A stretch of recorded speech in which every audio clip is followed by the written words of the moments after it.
tudo bem?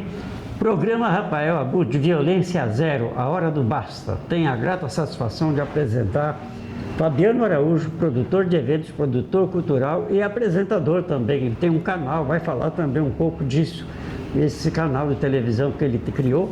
E nós vamos bater um papo incrível sobre violência. Olá, tudo bem? Prazer, Fabiano Araújo. Tem você aqui. É uma honra poder estar participando do seu programa. Vamos lá. Vamos lá. O que é violência para você, Fábio?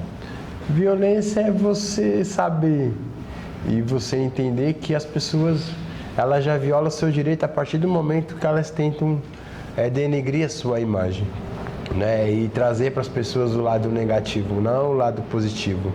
E aí você coloca também uma sociedade muitas vezes despreparada no contexto de conhecimento, e aí acaba se tornando aí um problema maior, talvez, que não havia necessidade. Então, violência não é só agressão, só assassinato, só pancadaria, tem também psicológica. É, psicológica, a violência moral, a violência da pessoa querer sugerir para outra que aquela pessoa não é uma pessoa bacana. Então tudo isso é uma violência, você violar o direito da criança e do adolescente, não dar a ele a condição de estudar, de ir para uma escola, de poder aprender, de poder ter o conhecimento. Você teve, quando era criança, na escola, na comunidade, teve, assim, discriminação, apelido, brincadeira de mau gosto? Não, os apelidos na infância até que eram engraçados, né? Porque a gente se divertia bastante. Banana de pijamas era um, Chuck era outro. Mas assim, eu tô falando a violência psicológica, né? As pessoas tentar introduzir dentro da sua mente que você é uma pessoa e na realidade você é uma outra pessoa. E tentar infringir os seus direitos, né? Que é o direito de ir e vir, é o direito de ter a família também tem o direito de instruir o filho na sociedade de uma forma... E o poder público que em todo momento se negligencia, né? Ele sempre negligenciou toda essa questão, né? Porque só existe essa violência toda porque não tem leis mais rígidas que possa estar dando a devida punição. Em famílias numerosas é muito comum, né? Tem preferência mais por um do que por outro, então os menores sempre acabam recebendo apelidos, sobrando mais atividade, todos os maiores jogam para ele. Eu passei por isso. Você passou, não? Quantos eram vocês lá? Não, na minha casa foi sempre, nós éramos em 5 filhos, né? Não, em 6, quer dizer, morreu 2 já no nascimento, aí ficou só eu e mais 3 irmãos. Nós sempre fomos tratados igual. A única diferença de um para o outro que cada um tinha uma maneira de pensar, um raciocínio, uma opinião, e cada um dentro da sua opinião foi trabalhando a sua vida e foi se instruindo. Eu, desde pequeno, eu aprendi que amar o próximo é amar a si próprio e trabalhar em prol do próximo, independente dele merecer ou não. E a violência, quando eu falo, é você saber que o poder público também, ele é omisso em algumas questões, né? Tipo, por exemplo, a lei, o Estatuto do Menor, porque muitas vezes você vai educar uma criança, um menor, e aí a criança chega em você e fala assim, mas se você gritar comigo, eu vou na delegacia e vou fazer um BO, porque você está me oprimindo. Não. A forma que você se expressa, muitas vezes, né? Não é a forma agressiva, é como você vai se expressar com as pessoas e fazer com que elas entendam que elas estão erradas, né? E que elas precisam melhorar para a vida delas no dia a dia, para o crescimento delas. Hoje, de todas as crianças que na minha infância, que hoje eu trabalhei, uma boa parte hoje é pai de família, trabalha, tem uns que já é policiais militares, outros é bombeiro. Aqueles que cresceram com o instinto de fazer a ruindade, de ser mal, não é eu que vou fazer com que ele seja uma pessoa de bem. Isso aí já cresceu dentro dele. E na sua carreira, o que você encontrou mais? Pessoas de bem ou pessoas que jogam para baixo? Pessoas que jogam para baixo. Tá vendo só o perigo? Geralmente é assim, né? Quem ele pensa que é? E não sei o quê. Né? Começa, gratuitamente, começa a botar barreiras num caminho que você está a toda velocidade e projeção da sua carreira, daquilo que você sente. Ele Quem são as pessoas que direito elas têm de botar minhoca na sua cabeça, de botar obstáculo? Então, mas eu aprendi uma coisa, você só vai seguir aquilo que o seu coração está mandando. Se você for uma pessoa de bem, você vai ser uma pessoa de bem, independente da opinião de outras pessoas. Se você querer ser do mal, você vai querer ser do mal. Meu pai na minha infância, ele consumia muito álcool, bebia muito. Então tinha muitas pessoas que falavam assim, vai ser todo mundo alcoólatra. Porque minha mãe conhecia meu pai, minha mãe tinha 16 anos e meu pai tinha 18, né? E aí meu avô na época era oficial do exército, foi lá com o revólver, não, vocês vão casar, vocês vão, minha filha, você vai casar. E aí a mãe dele falou pra minha mãe, você vai ter que aguentar, porque ele é alcoólatra desde os 9 anos, ele bebe, a gente não tem controle, tem que deixar ele dentro de casa pelado e esconder as roupas dele. Mas assim, ninguém cresceu, a gente crescemos no convívio do alcoolismo, mas cada um dos meus irmãos direcionamos a nossa vida para um caminho diferente, entendeu? Então, tipo assim, ninguém leva ninguém a um caminho que não queira. A pessoa só vai fazer coisa ruim se ela quiser fazer a coisa ruim. Ela só vai ser do bem se ela quiser ser do bem. Se ela não quiser, não é você que vai mudar, não é eu que vou mudar, não é a lei que vai mudar.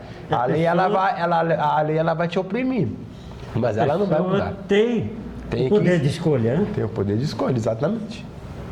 Então é isso que... Mas tem muita gente que joga uma desculpa, mas também, olha o que aconteceu, isso, aquilo, a pessoa se aprisiona naquela... Não, então, né? Mas aí eu penso assim, imagine, pensou que toda pessoa que passa fome, ela vai roubar? Toda pessoa que estiver na rua passando necessidade, ela vai fazer coisa errada para suprir a necessidade dela? Não. Ela tem que buscar novas alternativas, novas escolhas para ela se superar, para ela sair dessas dificuldades. Porque, por exemplo, quem conhece as histórias, cada um tem a sua história, porém, mas cada um tem que tentar lutar para poder sair da sua história de dificuldade. Lógico. Agora, não é você fazer o mal que você vai resolver esse problema, muito pelo contrário, você vai trazer mais problema para você.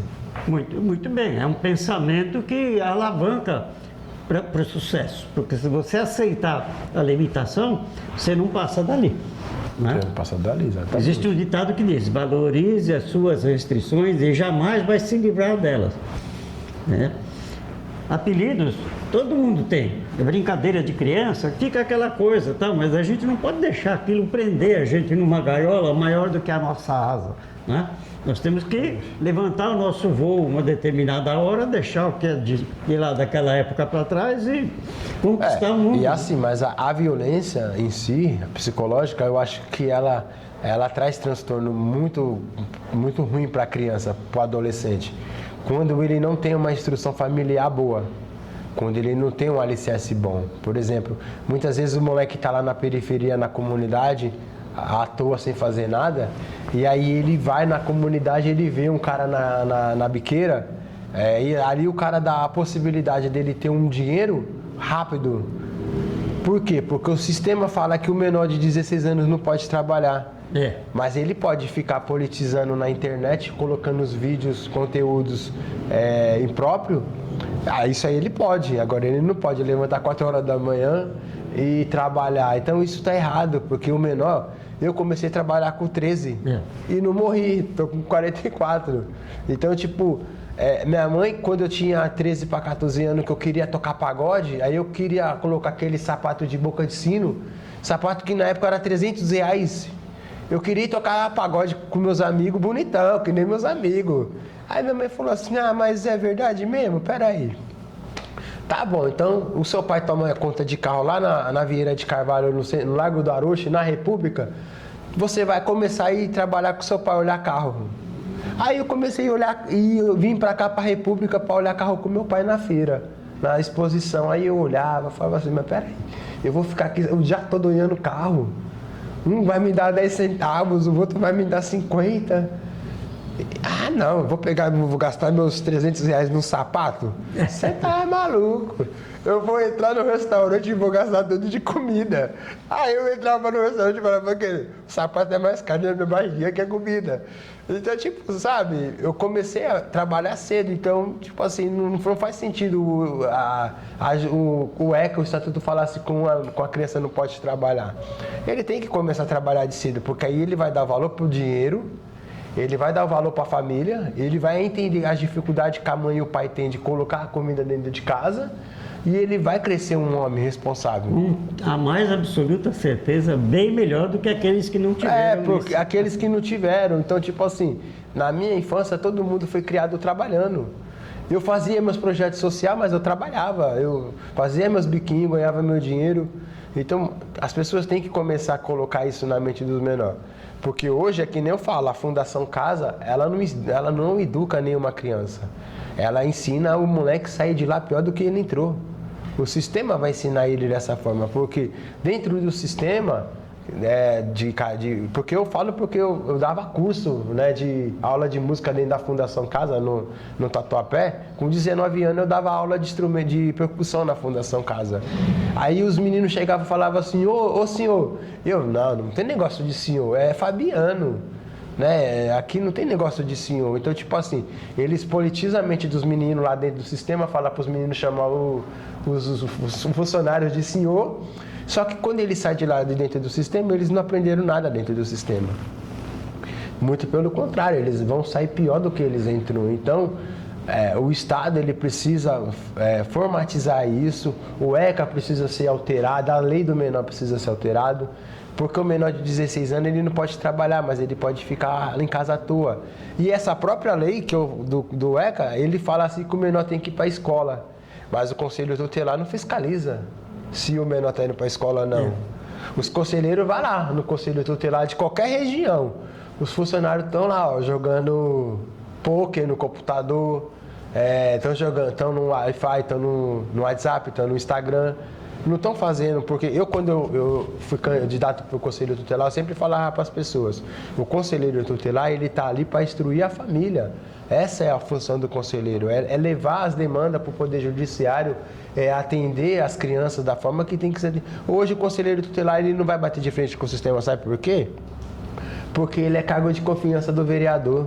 Aí ele não vai bater de frente com a prefeitura, ele vai cobrar do prefeito que tem que ter escola, que tem que ter educação, não. Porque se ele fizer isso, o vereador vai boicotar ele na próxima eleição e vai colocar um cara do grupo dele que aceita as condições das quais ele quer. Então, tipo assim, tem que mudar. O Conselho Tutelar é o que eu falei uma vez que eu fui no fórum.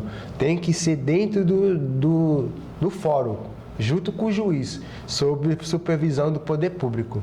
Lá está a sala do conselheiro tutelar, dentro do fórum. Ali o conselheiro vai trabalhar, porque de fato, os conselheiros tutelares, a maioria não trabalham em prol do direito da criança e do adolescente. Malemar em prol do bolso dele, do salário dele, pronto, acabou. E é nesse clima que existem muitas verdades acobertadas. Exatamente.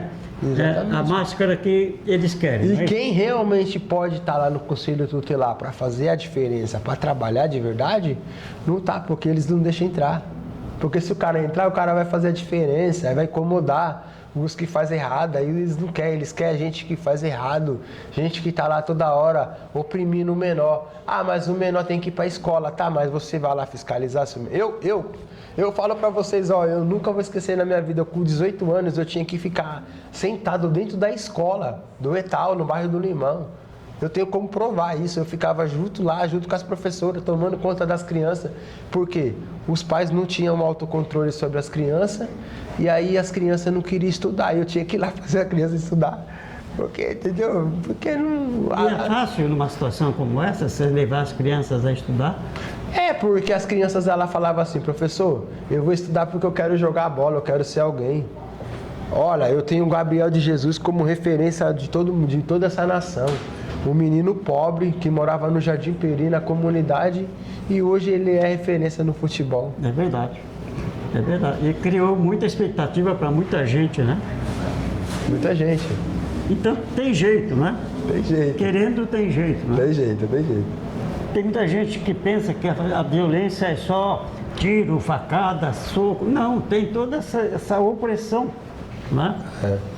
Você está andando na rua, de repente no metrô, passa alguém com uma máquina dessas chamadas chupa-cabras e chupa teu saldo bancário, você nem percebe. Isso é violência para você? É porque você está sendo enganado e lesado duas vezes. Porque uma que você não sabe e a outra que você nem prestou atenção. Aqui no nosso programa, a gente presenteia o entrevistado com uma carteira. Ela é blindada, você põe o cartão aqui dentro, não pega nem com chupa-cabras, nem com a maquininha. Para passar, você tem que tirar o cartão daqui. Então você vai ganhar uma lembrança, tem aqui nosso WhatsApp, tem aqui um canal.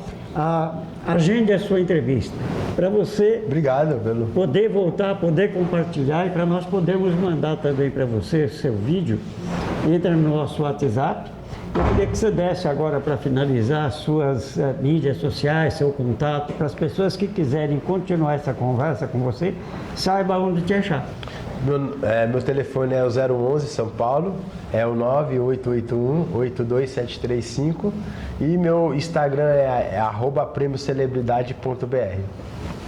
Ok? Nosso programa fica por aqui. Muito obrigado pelo carinho da sua audiência e nos acompanhe e ajude a divulgar experiências maravilhosas como essa.